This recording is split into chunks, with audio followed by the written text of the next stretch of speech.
The first thing you need to understand about interstellar academia is that it's nothing like those quaint Earth universities you might imagine. Forget ivy-covered buildings and manicured lawns.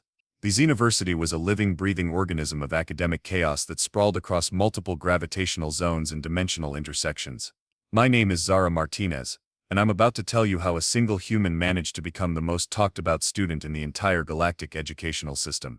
The campus existed on Nexus Prime, a carefully engineered planetoid located at the precise gravitational convergence of three major star systems.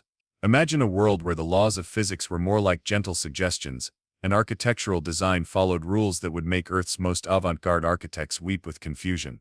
Buildings twisted, stretched, and sometimes seemingly breathed, adapting to the needs of hundreds of different species simultaneously. I arrived 3 standard galactic cycles ago, which translates to about 17 Earth months, as part of humanity's first major academic exchange program.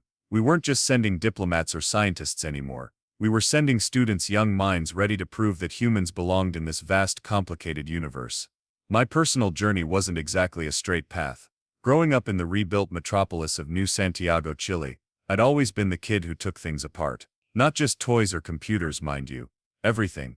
By age 10, I'd completely dismantled and reassembled our household's environmental control system. My parents, both urban reconstruction engineers, recognized early that I wasn't going to follow a traditional path. Zara, my mother would say, her eyes both exasperated and proud, most children play with dolls. You build micro-robotic assistants. She wasn't wrong. While other kids were learning basic mathematics, I was designing adaptive interfaces for multi-environmental living systems. The local education boards didn't quite know what to do with me. Too theoretical for standard tracks, too practical for pure research programs. The Xenoversity recruitment happened almost by accident.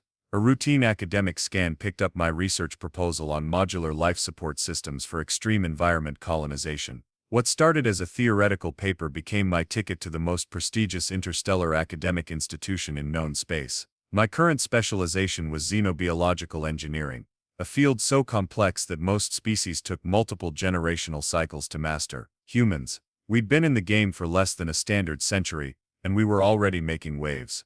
The lecture hall for advanced xeno-adaptive engineering defied every conventional understanding of spatial design. Imagine a massive spherical chamber that could rotate, compress, expand, and reconfigure itself, based on the physiological needs of its occupants. Gravity wasn't a constant here, it was a negotiable parameter. Professor Nylara, my primary instructor, wasn't exactly what you'd call a traditional educator. She existed as a semi-stable plasma construct, her form continuously shifting between gaseous and quasi-solid states. Maintained by complex electromagnetic fields, she could simultaneously lecture, analyze molecular structures, and conduct real-time biological simulations. Adaptation, she would often say, her voice resonating across multiple electromagnetic frequencies, is the fundamental language of survival. Not strength, not intelligence. Adaptation. My classmates represented a microcosm of galactic diversity that would make Earth's United Nations look like a high school model UN. The Thalon twins, massive crystalline entities that communicated through intricate light pulse patterns, occupied an entire section calibrated to their precise molecular resonance frequency. Nearby, a cluster of methane-breathing Krylorians generated small atmospheric bubbles that served as both communication and environmental maintenance systems. Most saw me as an anomaly, a curiosity, a human student in a program where humans were still considered technological toddlers. My jumpsuit, a standard-issue xeno-academic uniform, marked me as different. Clean, practical, utterly unremarkable compared to the bioluminescent carapaces and quantum-locked exoskeletons surrounding me. But appearances, as they say, can be spectacularly deceiving.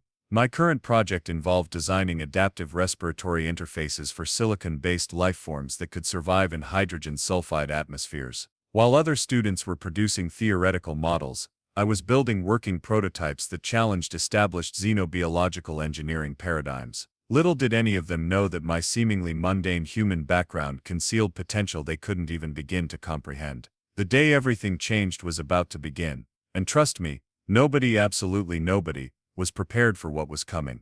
If you think high school social dynamics were complicated, try navigating the intricate social hierarchies of an intergalactic university, where species rank isn't just about popularity, it's about biological superiority, technological advancement, and ancestral cosmic achievements. Enter Krell Voxnar, the undisputed apex predator of Xenoversity's social ecosystem. Krell belonged to the Draconian Imperium, a species that had colonized over 227 star systems before humans had even figured out how to consistently land a rocket. Standing nearly 3 meters tall, his exoskeletal structure resembled a nightmare version of a humanoid lizard, with iridescent scales that shifted color based on emotional states. Right now, those scales were a deep metallic blue, a color that roughly translated to supreme confidence bordering on contempt. The Draconians were old, not just old in the way ancient civilizations on Earth were old. They were old in a cosmic sense. Their technological timeline stretched back 14 million years, with a military and academic record that made most other species look like experimental kindergarten projects. At Xenoversity, Krell wasn't just a student, he was a legacy. His family had produced 17 generations of interstellar diplomats, military strategists, and academic luminaries. Every movement, every gesture carried the weight of ancestral expectation. When he walked through the campus biodomes, other species instinctively gave way, not out of fear, precisely, but out of a deeply ingrained respect for his species' historical achievements. The current xenopolitical landscape was complicated. Humanity had only recently been granted full diplomatic recognition. We were the cosmic equivalent of a teenager who had just been allowed to sit at the adult table during a family dinner. Some species viewed us with cautious curiosity. Others, like the Draconians, saw us as potential competitors who needed to be carefully monitored, and if necessary, strategically marginalized.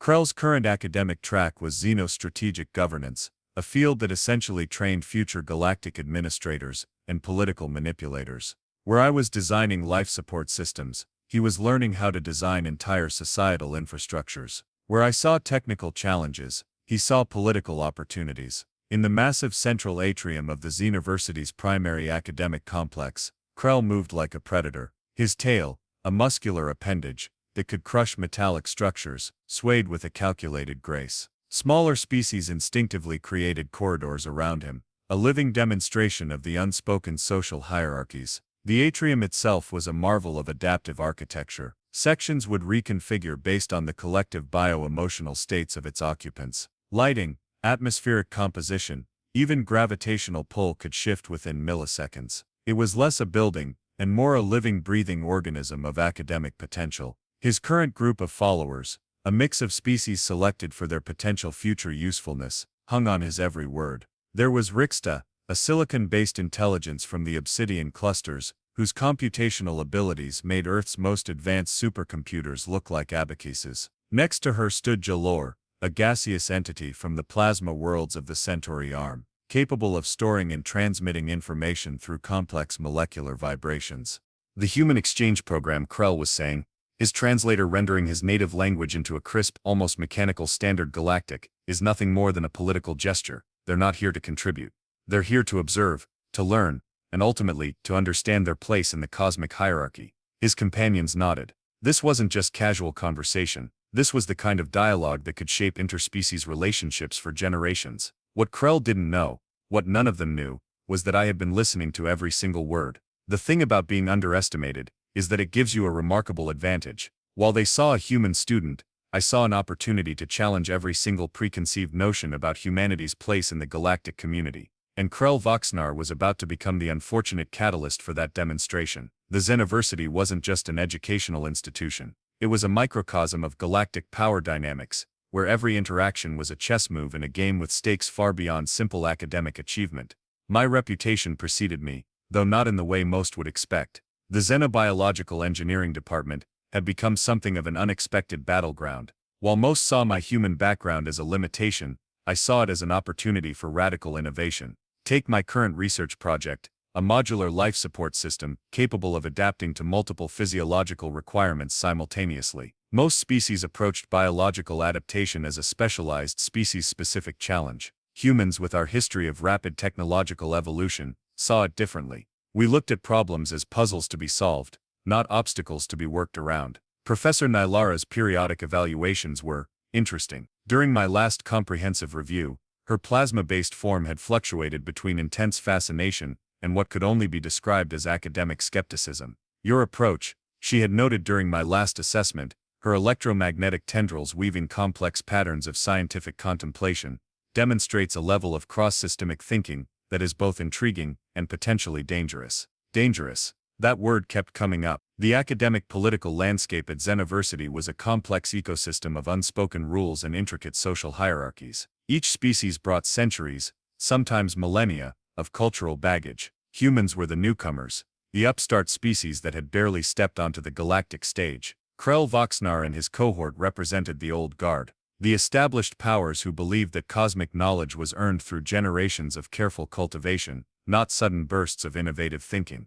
To them, humanity was an anomaly, a species that had gone from stone tools to interstellar communication in less than 1,000 years. My current project pushed those boundaries even further. The adaptive respiratory interface I was developing could potentially revolutionize colonization efforts across multiple star systems. Instead of creating specialized equipment for each unique biological requirement, I was developing a modular system that could dynamically reconfigure itself. Imagine a life support system that could simultaneously support a methane-breathing silicon-based lifeform and an oxygen-dependent carbon-based organism. One unified system, multiple physiological requirements, absolute flexibility. The implications were staggering, but innovation rarely comes without resistance, and in the halls of Xenoversity, that resistance was personified by Krell Voxnar and his academic coalition. The tension wasn't just academic, it was philosophical.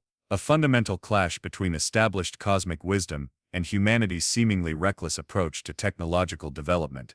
During a recent interdepartmental symposium, Krell had made his position abundantly clear. Standing before a holographic representation of galactic technological timelines, he had systematically dismantled humanity's achievements. Humans, he had proclaimed, his scales shifting to a deep crimson of intellectual contempt, are technological children. Your species has existed for a mere cosmic microsecond. Your achievements are logarithmically insignificant compared to established galactic civilizations. The audience, a mix of hundreds of species, had listened with a combination of academic interest and barely concealed condescension. What they didn't realize was that every single one of Krell's dismissive statements was meticulously recorded, not just by me, but by the advanced AI systems that monitored all academic interactions. The groundwork was being laid. A confrontation wasn't just inevitable, it was mathematical certainty. And Krell Voxnar was about to learn a fundamental truth about humanity: we don't just adapt, we transform. Cosmic irony has a way of presenting itself at the most unexpected moments. And for Krell Voxnar, that moment was about to arrive with the precision of a quantum-calibrated disruption. The Advanced Xeno Adaptive Engineering Laboratory was a marvel of technological complexity. Holographic interfaces danced with molecular simulations, adaptive environmental zones shifted in real time, and experimental interfaces probed the very boundaries of biological possibility. This was where theoretical science became tangible reality. It was a typical Wednesday, if anything could be considered typical in an intergalactic university that operated across multiple dimensional planes. The lab was packed with students from seemingly impossible biological backgrounds, crystalline entities that communicated through light pulses, gaseous beings maintained by electromagnetic fields, silicon-based intelligences that could process information faster than most organic computers. And then there was me, Zara Martinez, one very ordinary-looking human, surrounded by equipment that would make Earth's most advanced research facilities look like a child's science kit. My current experimental setup was pushing the boundaries of what most considered possible. A modular life support interface that could dynamically adapt to multiple physiological requirements simultaneously. Where most researchers would spend decades developing single-purpose systems, I was creating something revolutionary. Krell had been circling my work for weeks. Not directly, that would have been too obvious. But through his network of academic allies and information-gathering systems, he'd been systematically trying to undermine my research. Academic sabotage wasn't just a possibility in this environment. It was a sophisticated art form. The moment happened with brutal suddenness. I was calibrating a molecular filtration node, a device capable of breaking down and reconstructing atmospheric compounds in real time when Krell approached. His massive form blocked the primary laboratory lighting, casting an imposing shadow across my workstation. "Martinez," he said, his translator rendering his native language into a crisp, almost mechanical standard Galactic, "your current research violates 17 established xenobiological engineering protocols." The laboratory fell silent. When Krell spoke, people listened. His family had been galactic administrators for 17 generations. Each word carried the weight of ancestral authority. I didn't look up immediately. Continued adjusting my molecular interface with surgical precision. Interesting observation, I responded, my voice carefully neutral. Which specific protocols are you referring to? He hadn't expected that. Most humans would have shown deference, would have been intimidated by his presence, his lineage, his species' cosmic achievements. I was not most humans. His scales, those incredible iridescent indicators of emotional state, began to shift. Deep metallic blue bleeding into a complex pattern of crimson and silver, confusion, anger, intellectual challenge. Your adaptive interface, he continued, demonstrates a fundamental misunderstanding of established xenobiological engineering principles. It suggests a level of technological presumption that borders on academic arrogance. Another time-honored tradition of cosmic academia, the public intellectual takedown. What Krell didn't realize was that I had been preparing for this moment, not just through research, not just through technical preparation, but through a fundamental understanding of how academic power structures actually functioned. I turned, slowly, deliberately. Our eyes met. A complex set of multispectral receptors that could perceive wavelengths humans couldn't even imagine. Mine, seemingly simple, definitely human, but there was something in that look. A challenge, a promise. The entire laboratory was watching now, students from 100 different species, technological entities, biological marvels, all waiting to see what would happen next. Krell Voxnar was about to discover that humanity's greatest strength wasn't our technology. It was our absolutely ruthless capacity for unexpected adaptation. Institutional response is never swift. It's a complex dance of bureaucratic maneuvering, political considerations, and carefully calculated diplomatic negotiations. But what happened next would become the stuff of intergalactic academic legend. The moment Krell's hand, a massive appendage capable of crushing molecular structures, moved towards my experimental interface, the entire laboratory entered a state of quantum-level anticipation. Technological sensors, biological detection systems, and advanced AI monitoring networks all triggered simultaneously. Time seemed to stretch. Professor Nylara's plasma-based form condensed, her electromagnetic tendrils creating a complex field of observation that captured every microscopic detail of the unfolding interaction. The advanced recording systems of the Xenoversity didn't just capture visual and audio data, they recorded quantum-level emotional and physiological responses. What occurred in the next 10 seconds would be analyzed, dissected and discussed across multiple academic and diplomatic channels for generations. Krell's move wasn't just physical, it was a calculated demonstration of species hierarchy, a public assertion of the draconian Imperium's long-standing academic and technological superiority. Humans were supposed to be the new species, the ones who listened, who learned, who understood their place in the cosmic pecking order. Nobody had informed me of that particular rule. My response was neither defensive nor aggressive. It was something far more dangerous, precise, calculated, and absolutely unexpected. The molecular interface I'd been developing wasn't just a life support system. It was a comprehensive adaptive technology that could read, interpret, and respond to multiple physiological inputs simultaneously.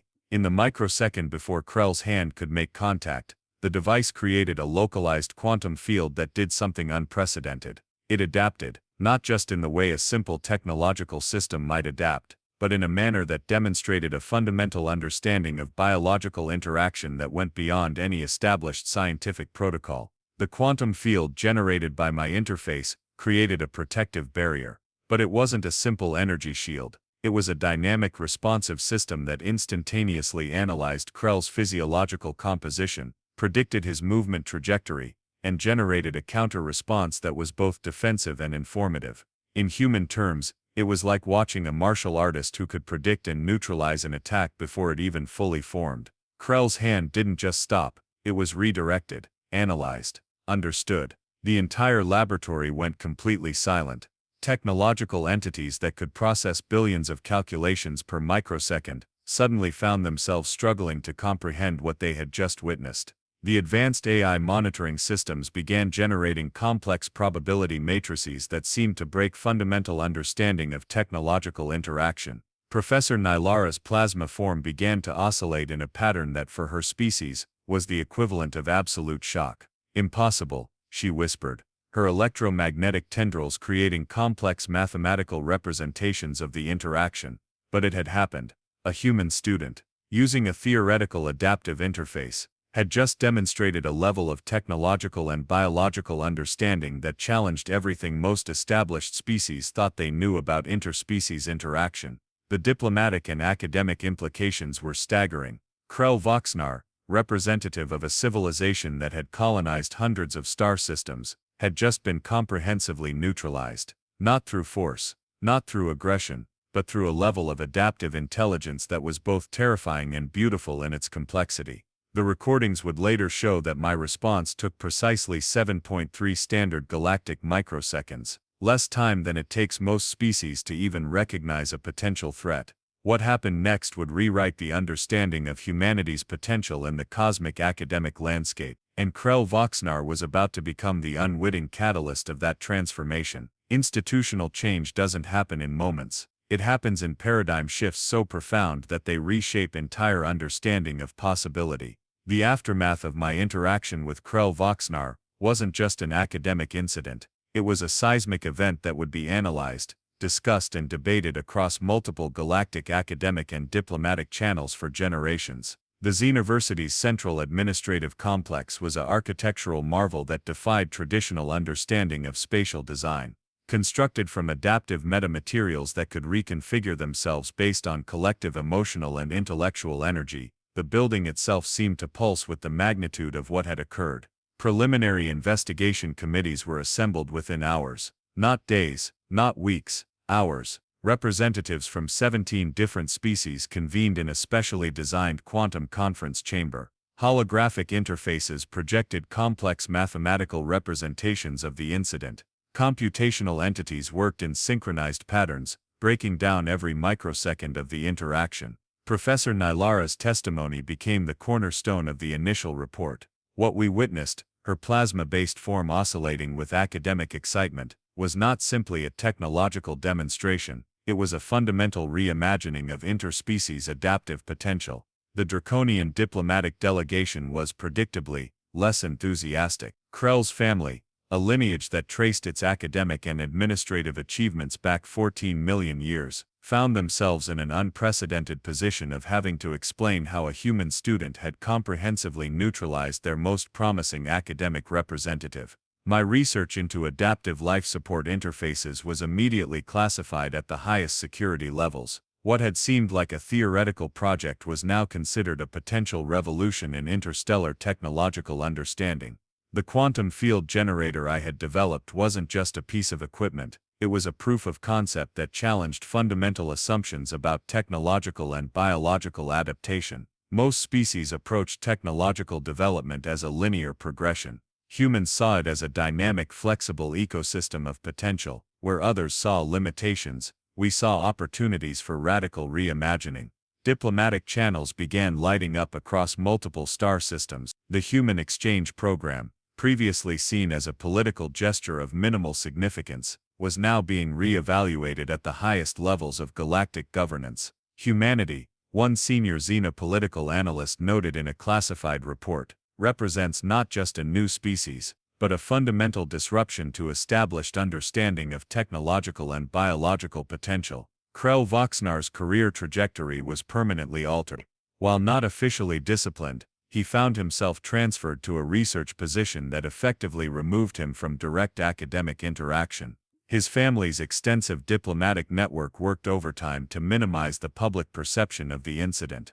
But some things cannot be contained. The recordings of the interaction began to circulate through unofficial channels, academic networks, diplomatic backchannels, underground information exchanges that existed in the complex ecosystem of intergalactic communication. Humans went from being seen as technological children to being viewed as an unpredictable, potentially transformative species. During a follow-up interview, I was asked about the motivation behind my research. "We're not trying to compete," I explained, my voice calm and precise. "We're trying to understand. Adaptation isn't about superiority, it's about potential." The Xeniversity would never be the same. The cosmic understanding of humanity's place in the galactic ecosystem had fundamentally shifted, and it all started with a 10-second interaction in a laboratory dedicated to pushing the boundaries of what was possible. Not bad for a day's work.